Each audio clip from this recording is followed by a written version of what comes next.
Ndikulandileni abale okondedwa kulingaliro la usiku wa lero, usiku wa pa 2 February 2023. Okondedwa mu usiku wa lero tipitilizabe kuphunzira mawu a Mulungu pamutu omwe ujonena kuti munthu wosafuna kugwira ntchito asadye.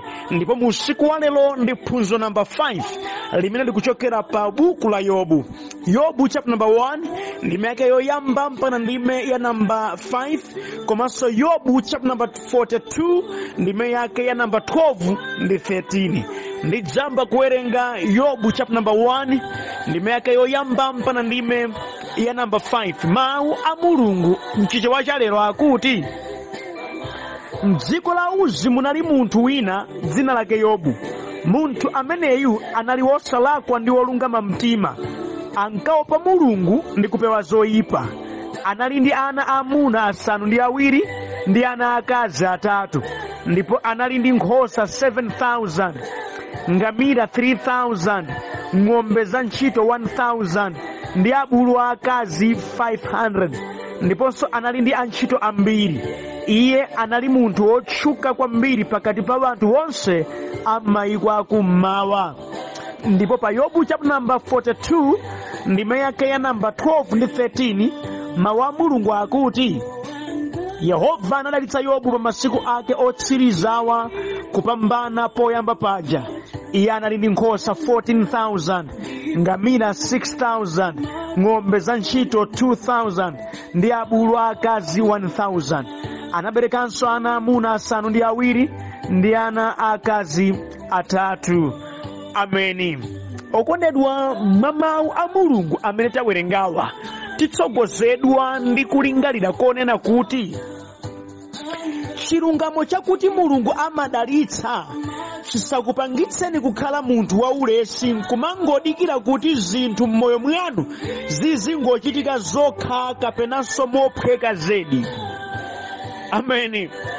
Mawu akuti Ambuye amadalitsa ndi mawu woona. Mulungudi amadalitsa, koma mawu amenewa asakupangitseni kuti muzingokhala kumaganiza kunena kuti ayi chautayi iyeyu adzapangitsa kuti zanga moyo wanga zizingoyenda zokha ine yosachitapo kena kalikonse, kapena kumati zanga ndidzingochita pang'ono koma zizichita kwambiri zedi izozo popeza ndi dzanja la Yehova limene likuchita. Okondedwa, kugwira izi ndi kuti mwagwira molakwika. Ndikudziwa ndikuyankhula ndi anthu pano amene adamva molakwika zakuti Mulungu amadalitsa. Kwa iwo adamva ngati kuti popeza Mulungu akuti amadalitsa ndiye udindo wonse wakachidwe ka zinthu adamulekera chautayo atazichita ndi iyeyo.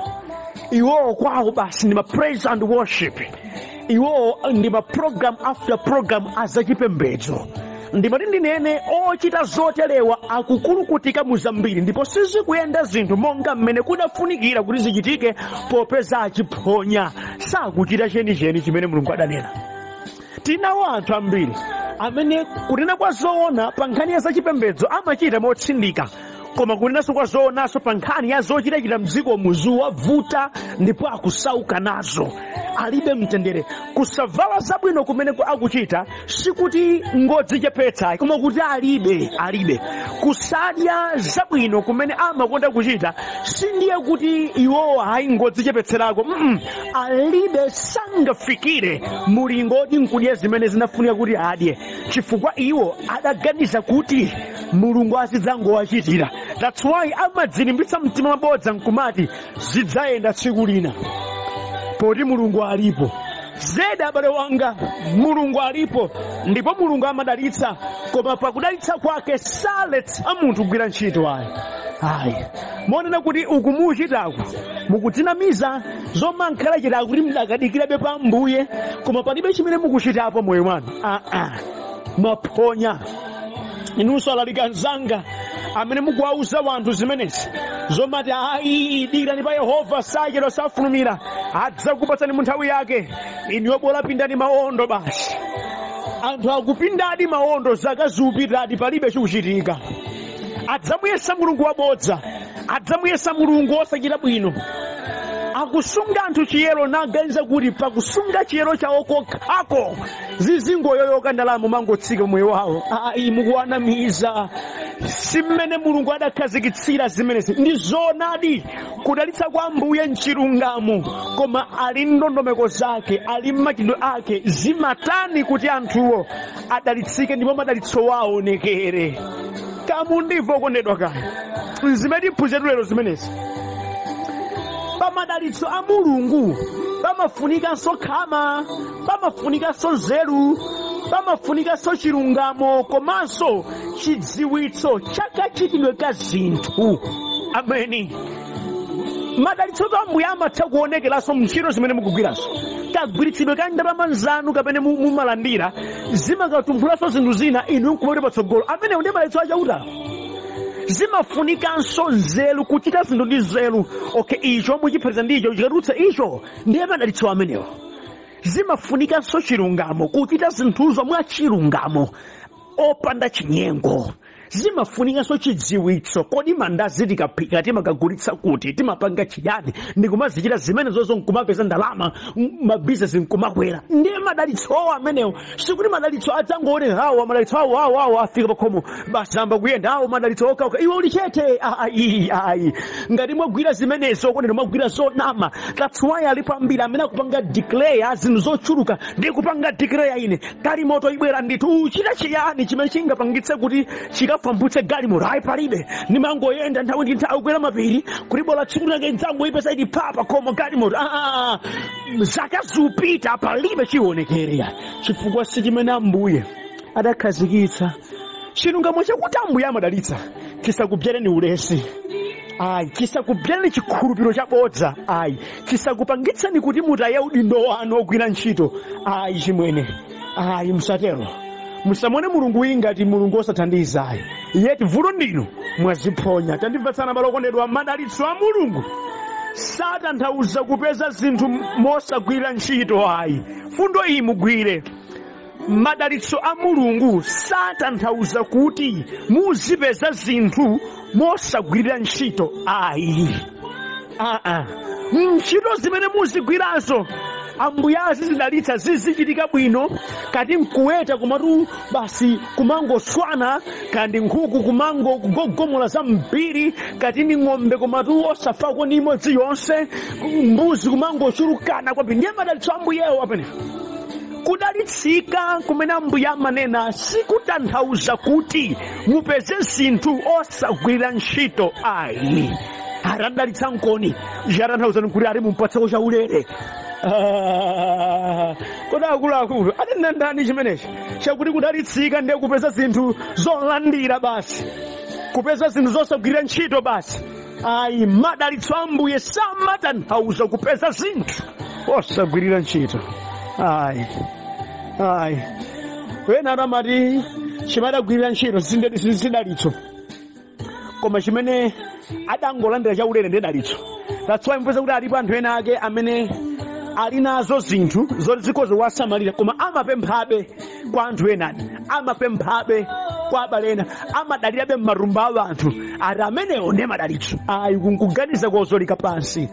Talimvetsani Baibulo silikamba zimenezo. Okondedwa, mawu a Mulungu amene tawerengawa tikuonapo mtumiki wa Mulungu wina Yobu, amene anali munthu wangwiro, munthu wopa kumwamba, munthu wopemphera, komanso munthu olimbikira ntchito, okhala nawo akatundu pa banja pake. Opempherayo chipona cha pemphero, munthu otsata chiyero kwambiri, komanso munthu ogwira ntchito nakhala ndi katundu mpaka nafika potchuka nkulemera. Akayima pa pemphero Yobu samachokapo chisawawayi. Pa chiyero amatsindika nkukhazikikapo, pa ntchitonso samagwedezeka. Anali ndi zambiri zolongosola mpaka nati kulemera. Ambuye nkundalitsa kwambiri. Idafikapo nthawi chuma chonse chonkutha kufika pa zero. Yobu pa zero. Ambuye nkunchititsanso matenda amene ankadwala ndikuyambiranso wana Yobu, koma nkulemeranso kwambiri zedi. Uponso poyambiriranso. Fuso nkumati chinsinsi cha Yobu chinali chiyani? Mmene mutikhoza phunziramo chiyani? Chiyero chokha kodi? kugwira ntchito kwake kodi tamvetsana okondera mawu a Mulungu amatawerengawa tiphunziramo zinthu zinayizi. Choyambirira, kupemphera ndi chinthu chabwino zedi ndipo ndi chinthu chofunika kwambiri kwa munthu aliyense, koma dziwani kuti Mulungu salandiritsa salale mwezi ukatha kwa iwo opemphera ayi. Ameni. Inde kupemphera kuti yanjanitsa ndi Ambuye, kulapa machimo kuti pangitsa ife kukhala ana a Mulungu, koma chidziwike ichi chakuti mwezi ukatha Mulunguyo salanditsa salale lonse opemphera palaini ndalama ndizi nkuninkhani ayi. Yobu ichi adachimvetsetsa. Pamene ndikhala ine wosalakwa, ndikhala ine woyera mtima, ndikhala ine wopemphera, inenso ndinofunika kudya sima, ndinofunika swaka rundu pakhomo panga. Ndizipeza bwanji zimenezi? Ndizipeza pogwira ntchito, ndipo ndikukhulupirira Mulungu andalitsa nanditsogolera kuti malingaliro awa athekedi ndi amayigwira ntchitoyo motsindika.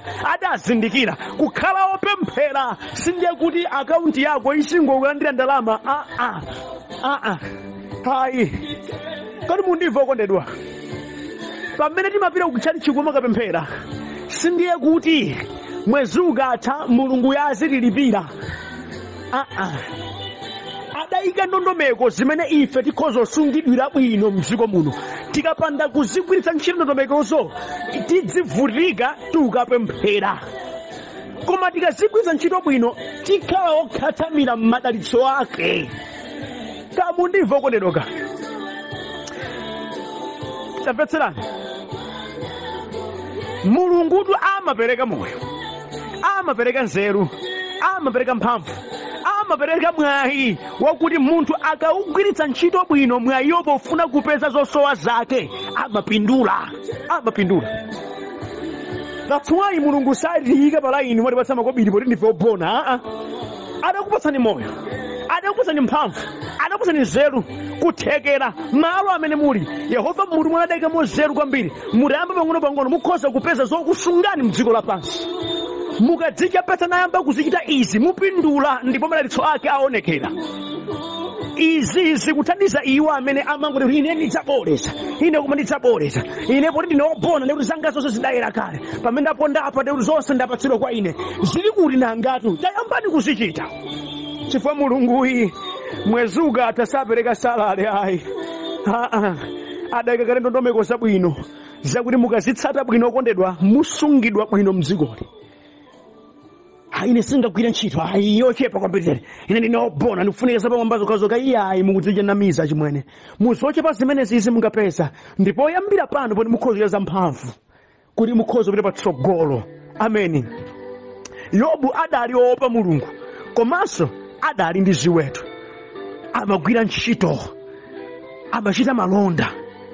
Ameni. Opemphera kumachitanso zimenezi.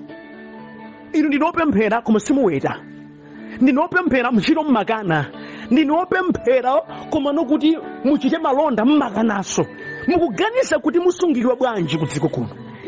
Ndimangosunga chiyero. Yobu amasunga chiyero, koma adali ndi nkhosa zambirimbiri, adali ndi ng'ombe zambirimbiri, amalima, anali ndi akatundu omusamalira pa tsiku ndi tsiku moyo mwake, ndipo Ambuye adamudalitsa kwambiri. Makani muchita mukuwatenga kuti ndi uzimu wanji umene mukutsatira tsopano abale okondedwa? Tandimvani. Pamene mudzipereka kwa Ambuye kwa mtunthu nakhala munthu wopemphera monga mchitira, munafunikanso mutenge udindo wanu ogwira ntchito kwambiri zedi. Munthu wanu ugwira ntchito, mwayi umene wakuzungwe ugwiritse ntchito bwino, ndi mmene mufa mphuku ya madalitso achauta ambiri okupangitsani nkana kutchuka ku dziko lapansi. Tamvetserani, Yobu adazindikira kuti Mulungu salanditsa salale poti akusunga chiyero, poti akumuopa ayi, koma Mulungu adamukonda kwambiri, nampatsa moyo, nampatsa mphamvu, nampatsa nzeru, nampatsa kuthekera zimene ifenso tili nazo. Iye adazigwiritsa ntchito bwino nakhala munthu wachuma. Inunso ndi zotheka mutazigwiritsa ntchito bwino zimene zakupezekerani, nanunso mukhoza kukhala munthu wapamwamba kwambiri. Tikamawerenga zimene Yobu adali nazozi ndikudziwa ndi ambiri amasilira. inkanakhala kwa ine ngati ameneyi, inkanakhala ngati hafu ya ameneyi. Ndi zotheka ngati inunso mutachita zimene Yobuyo ankachita. Dzichepetseni, yambani kugwira ntchito pang'ono zinthu zikhoza kupita patali. Abusa mukuti chiyani? Ndi zotheka kuti inenso ndikhoza kufika pamene pa zoona. Tili nawonso anthu mdziko lathu lomwe lino amene ali ndi mbiri zawo, adalimbikira kudzera mzimenezo zolero ali ndi mayina mdziko lino, ndi anthu aulemu wawo. Amen. Mudziko ndaso kupanga study anthu amene zikuwayendera, tafufuzani amatani. Wena adavalidwa mayina akuti ndi afiti, amapha anthu amatamba, koma ndi anthu amene sagona, anthu amadzipereka akugwira ntchito ngati akapolo. Ndinamvera nyimbo ya Joseph Nkasa nthawi ina akuti akuchokera kutali, ndi amatchula mayina a anthu amene ali m'Malawi muno komano adatukuka kwambiri zedi. Ndi nyimbo imene ndilimbikitsanso kwambiri kuti mukugwira ntchito muli zotsatira zake. Mawu ena andigwira mtima akuti ukakhala mwana mphanje yako iyambire pa mchenga, ukambira pa makande manja aphulika, nkhani za chuma zilibe chidule. Ine kamani mawu owona kwambiri, mawu owona kwambiri. Tikamaona anthu akamuza kuti ichi ndi chawo, ichi ndiye sikuti ndi fiti amatamba adazindikira chauta sala ndi chasalale. Hayi, ukamamuopa ndi kumukhulupirira ndi kukhala mwana wake, amakutsegula maso ne ma opportunities amene alipo, amene ukhoza kuwachita, amenewo ndiye madalitso ake, ndipo iye ndi amene amagwirizana kalikonse kamene iwe ukuchita kuti kachitike bwino. Amene ndiye chauta. Liwerengeni Baibulo mupeza za chimenechi. Yakobo adamudalitsanso Ambuye kwambiri zedi, koma mufufuza amachita chiyani? Adagwirira ntchito.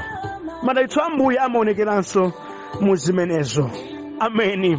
Chachiwiri ndicho kondedwa, kupeza zinthu zokuthandizira pa moyo wako wa tsiku ndi tsiku, sikuchitika tsiku limodzi, komanso sikuchitika mophweka ayi. Ameni. Ndikudziwa masiku athu ano anthu ambiri akufuna zachangu kwambiri.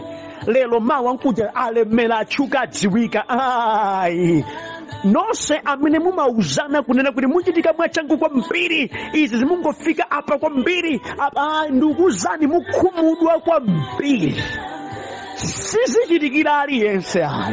Ayi, okondedwa, sikuti Yobu adakhala ndi izi tsiku limodzi. Mwina adakati kuti afotokoze in details kuti adazipeza bwanji zimenezi.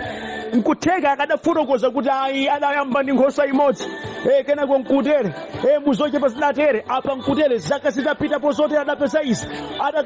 Ali ndi mbiri imene akhoza kufotokoza. Tili nawonso anthu amene ndiopemphera, ali ndi chuma, Ambuye adadalitsa, mutati mwafufuze adazipeza bwanji, mupeza kuti sizinachitike tsiku limodzi kapena sizinachitike mophweka. Padali maradarasi, padali maradarasi. Akondedwa, umphawi ukamati ndakulephera ndekuti makhala kuti mwalimbana kwambiri zedi, sinkhani yophweka. Ndikuyankhula ndi anthu pano amene akunditsimikiza kuti abusa mukamba ndi zoona. Ndimakumbuka ine kuti ndichoke apa ndifika apa idalipo nkhondo, zalira kulimba mtima.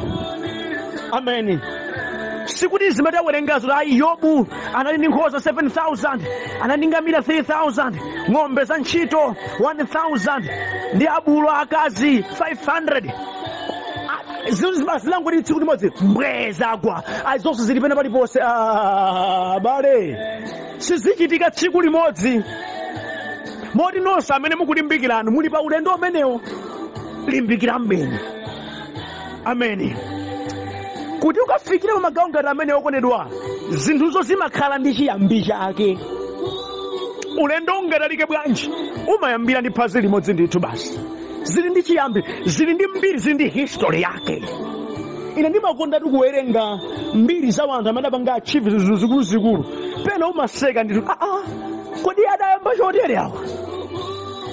Adayamba chotere, ndipo ndimalimbikitsika kwambiri. That's why ndikulimba mtima kuposa zimene zizi, kuti zimakhala ndi chiyambi chake, ndipo zimakhala ndi zovuta zake, sizimangochitika mophweka. Alipo anthu amene adayamba nkufika pena ndikugwa phii, ndikuyambiranso zimafunika khama kutima ofunafuna ndithu ine ndithu ndikufunafuna ngafikire apa ndikufunafuna kuonetsa khama la mphamvu kwambiri zake. Zili ndi chiyambi, zili zovuta zake, zimalira khama, komanso zimafunika chisomo cha Mulungu. Ameni. Chifukwa popanda thandizo la Ambuye zonsezi nchabe, koma dziwani zili ndi chiyambi. Sizichitika tsiku limodzi, komanso sizichitika mophweka. Musamakonda kuti mukaona wina wake akuyendera galimoto kamene kuti moti ayi nzophweka zimene zayi. Maclams onse amene anthu ali nawo, maglories onse amene anthu ali nawo, zili ndi mbiri yake, kuli zipyera zake, kuli kulephera, kuli kusautsidwa kumbuyoku. Sikuti mmene mukuwaonera leloli ndi mmene adalili padzana ayi. Ndinkacheza ndakulu ena tsiku lina ndapita ku nyumba kwawo ankandiuza kuti tidadzalowa mnyumba ino ili yosatha, akazi wanga adanzula tisapirenso kulenti tikhale mnyumba yomwe ino, nyumba yokongola kwambiri mwana adayilowamo yosatha, amayikoza ali momwemo, ali momwemo. Lero likuyiona yokongola kwambiri, tikoza kumangoyisirira, koma mwafunse kuti adafika bwanji pamenepo. Pali matarazi ake achimwene, pali matarazi ake. Adalola kupirira, adalola kudzichepetsa, adalola kusakhala amatama. Lero lino adafika pamenepo, adalola kudzimana ku zinthu zina.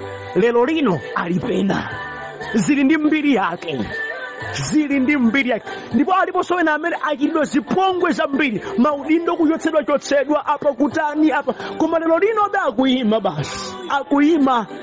Ena ndi andale kumene nkutheka, adayamba ndale bwinobwino nkugwapo basi nkulimbikiranso, adawinanso lero ndolemekezekanso lero. Mukamaona mukhozo mangu wasirira, koma afunseni zili ndi mbiri, zili nchiyambi, zili nzovuta zake, koma iwo adaonetsa khama, mtima ofunafuna, podalira Ambuye pakudziwa ndi Mulungu zonse nzotheka. Ndifuna ndi kuti chiyani? Chisomo Ambuye amapereka dziwani, koma wochita ntchitoyo si Mulungu, ndi iweyo ndithu. Ndi chisomo cha Mulungucho uchitabe ndiwe. That's why musadzichotsemo mudalitso la Ambuye. Inunso muli nkanu kuti muchite kuti dalitso likhale complete. Ameni. Nengani mandikuuza ndi baba. Tisamangowerenga zinthu zimwe chidule timati kubasa hayi nzophweka ndi kuti ukamopa Mulungu munthuwe, monga Bible lune kuti ndipo mdziko la Uzi munali munthu wina dzina lake Yobu. Munthu ameneyi anali wosalakwa ndi olungama mtima, ankaopa Mulungu ndi kupewa zoyipa. Ndi kuti basi nkanche zomwezi ine ndi kuti basi nanenso ndidzakhalazo ni nkhosa 7,000, ngamira 3,000, ng'ombe za nchirwani 1,000, abulu akazi 500. Monga Yobu adalili, waliyamba pemphero, Ambuye ine ngati Yobu, ine ngati Yobu, ine ngati Yobu, Ambuye ine ndikuguza mdalitso wa Yobu ukhale pa ine, ndikukoka madalitso a Yobu akhale pa ine. Akulu mupemphera zimenezi simudzazona zikuchitika, chifukwa mbali ina imene Yobu ankachita inu yonse muchita.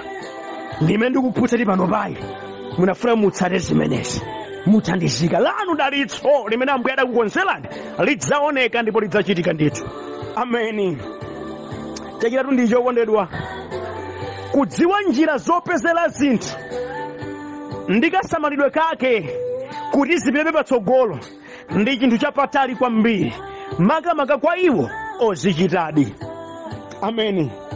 Chidziwitso cha njira zokuti kodi mukuti nkhukuzi amaweta bwanji, kodi mukunena kuti amazisamalira bwanji, amapeza ndalama zingati, nanga kodi akamalima apa zimatani, business ima. Kudziwa zimenezi zokondedwa ndi chinthu cha mtengo wapatali kwambiri. Ndetsoka lake songa kuti alipo anthu ena amatha kuzifotokoza nkuzidziwadi koma sazichita. That's why nonena kuti makamaka kwa iwo ozichitadi chimakhala chipambano. Yobu ndiye kuti amadziwa kuti kodi nkhosa zili mphindu lanji mnthawi imeneyo. That's why amazisunga pakhomo pake.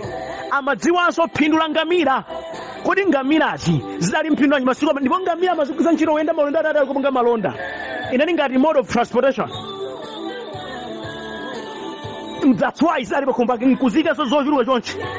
Kodi ng'ombe zogwira ntchito ndiye kuti zokatipula kumunda zogwiza ntchito mapulawo mpano zokafika 1,000. amadziwa kuti ndikalima motere ndipindula chani, amazidziwa. Abulu akazi mpaka nafika 500 amadziwa pa phindu lake, that's why amazisunga palibe chopanda phindu pakhomo pake ayi. Ndi amazidziwa adakhala nazo ndikumazigwisa ntchito bwinobwino nkumazichitadi, that's why adapindula. Mbali inayi akuopa kumwamba, akupewa zoyipa, akusunga chiyero ndi kupemphera kolimba. Mwana wa Mulungu kune odalitsika, osati waulesa koma ogwira ntchito mapeto. Amen. Chidziwitso muli nacho kuti zimapindula bwanji osamani chiforokoza alipo ambiri okondedwa pakamwa pawo mpofewa amayankhula kwambiri zimene sazichita, atachimodzi sazichita. Ali monga mmene alilala likambiri amalalikira kwambiri koma palibe olo chimodzi amachitapo. Ndalesinso kwambiri nkutheka amalalika kwambiri zimene sonso amazilepheranso kwambiri zediso. Okondedwa tisakhala otero achipha maso anthu ndiwena ayi tisatero okondedwa tisatero. Tidziwe ndi kumazichitadi okondedwa zimachitira ubwino. Amen. Kupemphera kwanu okondedwa kukuthandizeni kupeza so information yakachitidwe ka zinthu zothandiza. Muzikhala mu maubale ndi iwo ozidziwa. Ine ndimati ndikuwululireni kutchalichi malo amene mapempherapo kuli anthu mizwanya yodziwa zinthu imene timapemphera nayo limodzi. Mwina nkutheka akula mpingo wawo ndi inuyo. Okondedwa mutenge kupemphera nawo limodzi anthu amene wangati advantage yakuti mukhoza kuwafunsako zina mwakupemphera chifukwa kuti anthu omwewo mukapeze ku ofesi kwawo ngodula kwambiri amachipa kuchalichiko. Amachipa mukamapemphera nawo limodzi mukhoza kuwafunsako zina koma nkukuthandizirani kwambiri. Kukuza ine ndabva wina wakamanena mawu omatidzudzula anthu opemphera fena amati ine opemphera madabwa nanu simuza nako ma business simpasana kwa information ife kumowa timapatsana malonda ma business kwambiri zedi ine ukodi umafika marimoka chotere. That's why ndikulimbikitsa ino anthu opemphera chonde mukaona awa matere gawanani information, phunzirani. Inofuna kuphunzira ndamene amadziyepetsa nkuti akaphunzira kwa zinthu chifukwa akangoyamba iye ozidziwa kaleyo yamba oziforokoza musilengaso ngati matama. That's why kudzichepetsa nkofunika ndikofunika. Iwo bwana adziwa ido ka zinthu adambozichitadi ndiye kuti iwo amene akamapezana nawo limodzi ndamene ndi mpata wobwino kamfunza kuti mtumiki wa chauta kuti mulizi zimakhala bwanji akhoza kuyankha mwa uzimuzimu wathandizika zichepetseni achimwene. Tengana advantage yakuti awa timakhala ko muna mpando yandikana muza mapemphero yamba nawo ni ubale osati mwapempha tikunena kuti muphunzire ko information. Amen. Ndipo bweraso ndikuyenda pakatipa kongonena kuti basi munthu otereyo ukangugire kumanja kwake I tap the anointing koma osamfunsa kozerwa ikaya iwe njira yopezera izi siku panga tap the anointing in that way. Mfuse mukhale pansi akuforokozere zowe mmutu mwako kuti ziyambe ochitika sizimachitika automatic izizi ayi. I remember ndi munthu wina ine adangondigwira dzanja kuti I tap the anointing kuti naso ndizilalikira natambale ziko mukuru watero mageza zimene zomwe tikhale pansi ndifunse kuti abusa mmatani kuti mudzilalika chotere ndendambo muforokozera ndimakani nthawi yopemphera ndimakani nthawi yowerenga baibulo ndimawerenga baibulo chotere ndimapemphera chotere ndimaphunzitsa kwa anthu ena chotere apa ndimatere ndimafufuza zotere za kodi ndengani imene ukamamanga tapu the anointing knowledge ukhale nazonso izizi ndizo zikuthandizira kulupire patsogolo ni chisomo chimene Ambuye adakupatsa kale ndengani yoti titsate imene yobala okondedwa. Amen. Chotsiriza ndicho okondedwa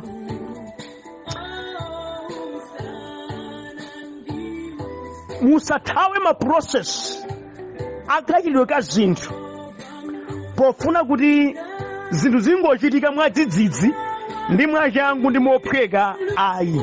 Amen.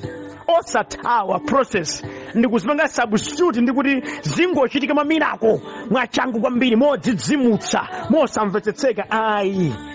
Yobu adakumanako ndi tsoka chuma chonse ndikutha ndikukhala opanda kanthu adavutika ndipo Ambuye adamuchiritsa zidayambira sowani kuti Bible lizema pa Yobu 42 ndi maka namba 12 kuti Yehova anadalitsa Yobu pa masiku ake otsirizawa kupambana poyamba paja. Iye anali ndi nkhosa 14,000, ngamira 6,000, ng'ombe za ntchito 2,000 ndi abulu akazi 1,000. Anaberekanso ana amuna asanu ndi awiri ndi ana akazi atatu. Zidakayambiranso popeza amadziwa process, amadziwa kachitidwe ka zinthu, adakwanitsa kuziyambiranso, adachititsidwa nakhaso ndi mphamvu, adayambiranso. Kupeza ako ndi ako nkhosa imodzi, apo ziuswana, apo ziutere, ngamira zijawo amadziwa kuti ngamira zimakhala, adayambiranso. Mwayicha abale okondedwa, levo yanuyo mukadzati kuti mukupitirira chisomo cha Mbuye nkumayenda, mudzafika pamwamba. Ndemira koyo imeneyo, ndemira koyo imeneyo, usanguti zingochita lero mbwe. Ayi, ameni. Okondedwa, ndimvetseni, nkutheka mwina ena mudagwa, zidakanika, zidatayika, mukhoza kuyambiranso. Popeza mukudziwa njira yake, mukudziwa mene zimachitika kale, yambiransoni. Musagwe ulesa. Yobu sadagwe ulesi, ndipo adakachita pakala kuposa sopoyamba paja. Bible kula nake osadamwalira, ndikuti adayambaso mwana kubadwaso wina kakhanda, kokula kubadwaso mwana wina. Choncho ndimeso zimachitikiranso pa nkhani ya katundu wake. Monga mene adakhalira ndi ana, ndimeso amakhalira ndi katundu. Sikuti kuti basi powachititsidwa ana oseja mbwe abwereranso. Ayi, it was like a process. Zakankumapita ndithu. Koma tamvani kumapeto kwake wa zonse adakapita ndi wachuma kwambiri kupambana poyambirira. Dziwani izi abale okondedwa, ndi chimene Ambuye amakufuna kuti moyo wanu ukhalire, ndi mmene mudziyendera ku ulemerero wa dzina lake. Kumbukani, pokhala ino opemphera sindiye kuti Mulungu azimutsani salale. Ayi, ma opportunities amadapereka kalewa agwiritsani ntchito bwino. Pamene mukumuopa Iye ndi kumpembedza Iye, mudzachitanso bwino monga mmene Yobu adachitira. Ambuye akudalitseni kwambiri pamene mutenga izi nkumazichitadi pa moyo wanu wa tsiku ndi tsiku. Amen.